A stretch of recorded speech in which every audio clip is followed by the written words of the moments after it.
Cam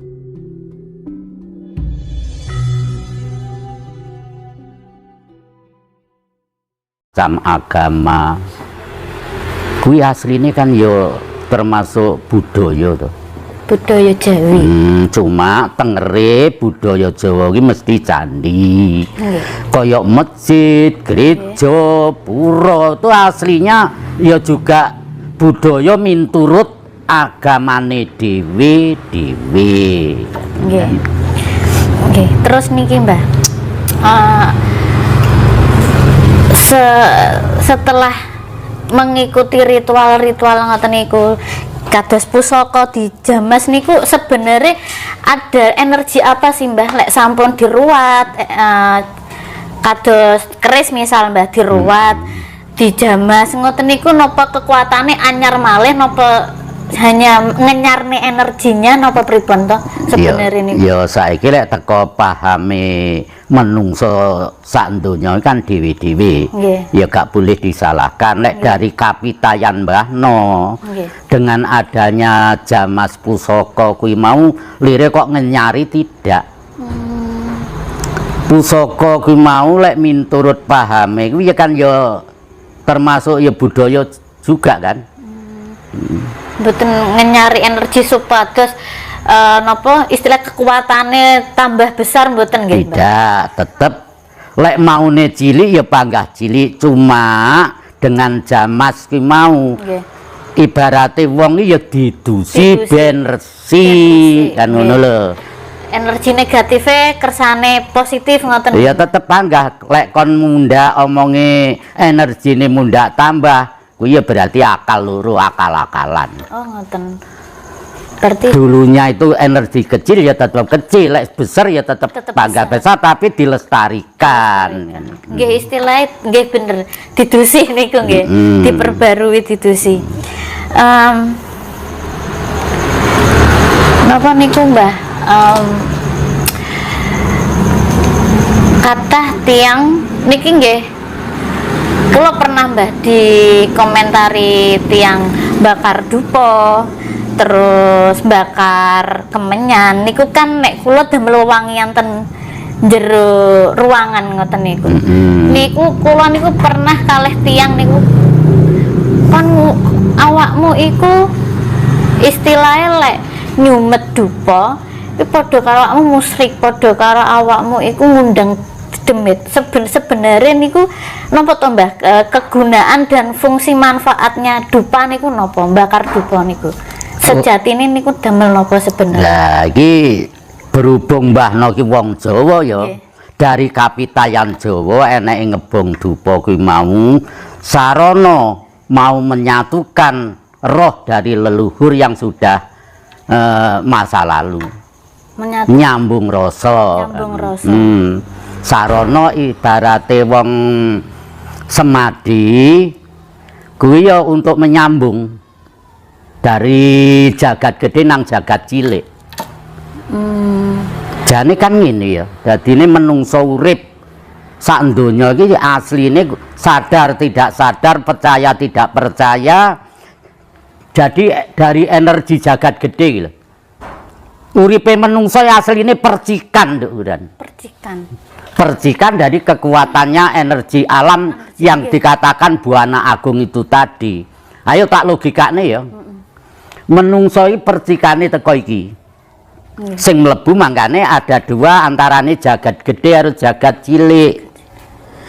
cilik ya aku kowe iki kena diarani jagat cilik jagat gede ya iki saiki apa bedanya iki ya sing suwung sejatine ngono karo sing mlebu metu nang manungsa sak donya kan ya suwung sejatine ngono to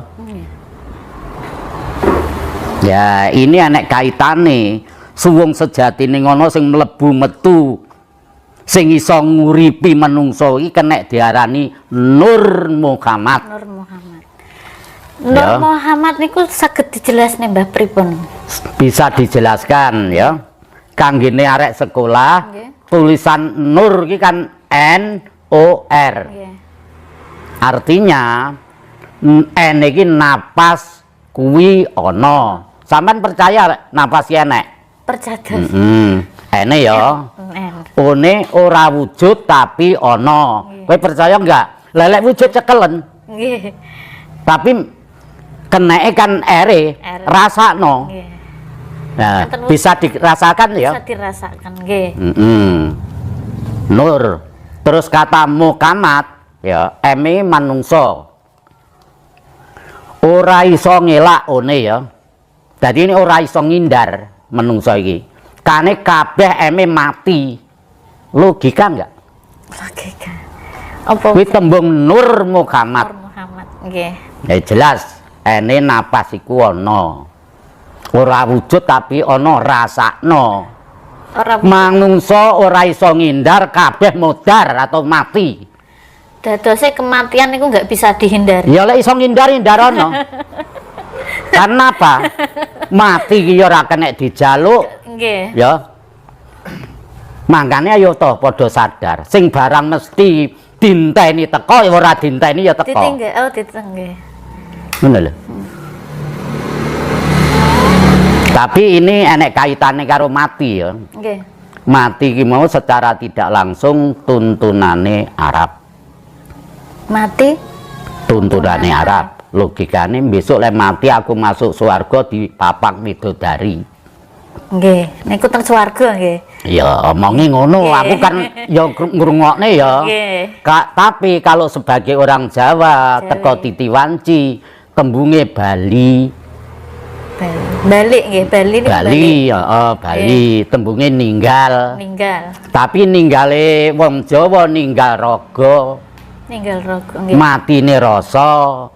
Matine rogo. Jadi ada bisa dikatakan nur kena, roh kena, dat kena, langgeng tan kenane ngowah. Langgeng Langgeng tan kenane ngowah. Iki selawase apa tahu owah? nggih. Kan langgeng kan. Oke. Lah lek kira-kira urip ki mati ya ora enek perkembangan. Nyatane ya mundhak akeh berarti urip terus kan. Nggih. Menungso ya mundhak akeh, kewan ya mundhak akeh, tetuwuhan mundhak akeh. Mangkane urip langgeng tan kenane ngowah. Terus ini enek kaitane. Nggih. Sebagai orang Jawa harus percaya adanya hidup itu ada yang menghidupi. Sinten, Mbak? Sing nguripi wong sak donya ya dari percikan alam ini, kena diarani ambekan kena, angin ya kena. Ngono lho. Terus dengan adanya kepercayaan agama apa ae lek jenenge Gusti Allah kan dewi-dewi. Enek sing Gusti Allah, Sang Yang Widi, Allah. Tapi kalau Mbah Not jenenge Gusti Allah tak jenenge Sang Yang Tunggal atau Yang Agung. Yang Agung, Sang Yang Agung nggih, ngoten. Ya Yang Agung atau Yang Tunggal, maksudnya tunggal. Wong sak donya kuwi mau tunggale. Sadar tidak sadar unsur menungso kuwi mau kedadean teko bumi, geni, banyu, angin. Nggih. Kena dilogikane enggak? Mlebu metu yang ini. Nggih. Keringetan ki banyune, panas ki genine. Genine. Terus lemah ki bolote. Bolote. Nggih. Iso ngindar enggak kuwi? Lemah bolote karena kan orang mati tetap kembali ke tanah, ngoten Mbak filosofinya. Filosofinya mangkane balik nang sangkan paraning dumadi. Sing teko lemah ya balik nang lemah, sing teko geni balik nang geni, banyu ya balik nang banyu. Di logika memang lurus, Mbak. Makane dengan adanya sebutane Gusti Allah ki asline sing jenenge ya manungsa. Nggih. Kira-kira lek ora enek laire manungsa ya ora enek Gusti Allah. Ngono lho. Nggih, nggih, nggih. Ya saiki tekokno wong pinter. Nggih. Ngono lho. Lah dengan adanya sesebutane Gustine ya diarani Gusti Allah lek mbahno Sang Yang Tunggal ya. Sang Yang Tunggal itu memangnya tempat M3. Kenapa Mbah niku M3? M3 maksudnya ya Nggih. 1 memuja, Memuja. 2 meminta. Awas, diingat ini ya. Titi wanci aku kowe arep bali harus mengembalikan. Mengembalikan. Maksudnya mengembalikan, Mbah? Ya sampean para rumangsa lek duwe montor, oh montorku ngono ya, sawahku ngono. Kan ya akon-akon kan. Akon-akon. Dengan adanya titipan, makanya lek arepe modar kok sekelingan bojone ayu, omahe magrong-magrong, sawahe mbok ya mangap-mangap ngono kae. Harus dilepas itu. Berarti ngeten kata sing mati Ya jelas ya Gusti Allah itu tempat 1 memuja. Memuja. Dengan 2 meminta. Nggih. Waktunya arepe mati kudu titipan karo akon-akon dibalekne ben aja mangap-mangap. Nggih. Jadi gini ya, Nduk. Nggih. Sampeyan aja nganti heran saandene sesepuh, bini sepuh teko titi wanci Bali kurang 4 wulan setahun iso ngomong pas dengan titik harine, bulane, tanggale, jame ora sanggumen. Dengan perjalanan Mbah No apa yang dikatakan di YouTube sing wis tahun-tahunan. Nggih. Ngeleluri sedulur papat, lire poso neton. Pasti kalau mau pulang krono apa? Nggih. Sedulur papat 5 panceri cara laire bareng sangat. Kan ora dhewe-dhewe kan. Nggih. Kepyare bareng sakwat, laire bareng sangat, brol kabeh. Mane balike ya kabeh ora enek sing ditinggal sitok. Sedulur papat Pancerwali niku nggih. Iya. Mbah, lek seumpami kados diposoni. Niku seumpami kula Minggu Kliwon, berarti kula Sabtune niku siame napa pas Minggu Kliwon nih, Mbah? Kuwi tembunge sampean cara mapak neton apa poso neton niatmu? Tak tekoni. Poso weton niku. Lelek poso neton sik malam urung lahir kok mbok pasani. Oh, pas Minggune nggih ngoten. Kok goblok men kowe. Makane Lho logika enggak iki? Lek malam kan otomatis lho lek bebol lek karo mapak neton ya Le. Nggih. Lah omonge kene tak tekoki poso neton. Poso Ya lek weton. wis lahir, lek Minggu ya Minggu, lek Senin ya Senin, miturut lahire. Kula nate disanjangi nggih tiyang sepuh, Mbah. Niku nek awakmu cara awakmu Minggu Kliwon ya Sabtu bengi niku awakmu poso. Ngoten, Mbak, enten sing sanjang Lah aku kuwi ya ora nyalahne, tapi Nggih. lek munggoku bener tapi ya urung bener. Nggih. Tapi kata-kata poso neton lho. Poso. Lek tembungmu mapak poso neton ya boleh. Poso meton niku manfaate kata ingkang kathah nggih, Mbah. Ya lek sing wis tak lakoni, sing ngrasakne aku ya akeh. Napa mawon jenengan? Ya di dalam ketentraman lahir batine, terus kesehatane, sampai bisa entuk wewarah teko guru jatine.